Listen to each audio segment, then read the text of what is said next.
জরিপ অনুযায়ী বাংলাদেশের প্রায় ৩ কোটি মানুষ দৈনিক ফেসবুকে সক্রিয়। এর মধ্যে প্রায় ১২ লাখ তরুণ-তরুণী নিয়মিত কন্টেন্ট তৈরি করে মনিটাইজেশন পাওয়ার আশায় বা মনিটাইজেশন পাওয়ার জন্য। মানসম্মত কিংবা শিক্ষামূলক কন্টেন্ট তৈরির চেয়ে ট্রেন্ডি বা বিতর্কিত বিষয়বস্তু নিয়ে কাজ করতে এদেরকে আগ্রহী দেখা যাচ্ছে। জনপ্রিয়তার নেশায় তরুণরা মানসিক চাপ ও হতাশার দিকে ঝুঁকে পড়ছে। লাইক, শেয়ার এবং ইনকামের হিসাব কষতে কষতে তারা বাস্তব জীবন থেকে দূরে সরে যাচ্ছে। হতাশ হয়ে শেষ পর্যন্ত শুরু করে মানহীন এবং অশ্লীল কন্টেন্ট তৈরি করতে। এতে আত্মমর্যাদা ক্ষুণ্ণ হচ্ছে এবং দীর্ঘমেয়াদে মানসিক স্বাস্থ্যের উপর একটা ভয়াবহ প্রভাব পড়ছে।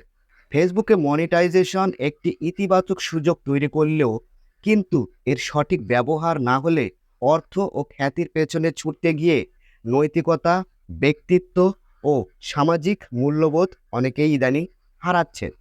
বিশেষজ্ঞরা বলছেন ফেসবুক মনিটাইজেশনকে শিক্ষামূলক, তথ্য সমৃদ্ধ, সংস্কৃতিমূলক বা সমাজ কল্যাণমূলক কাজে ব্যবহার করা উচিত।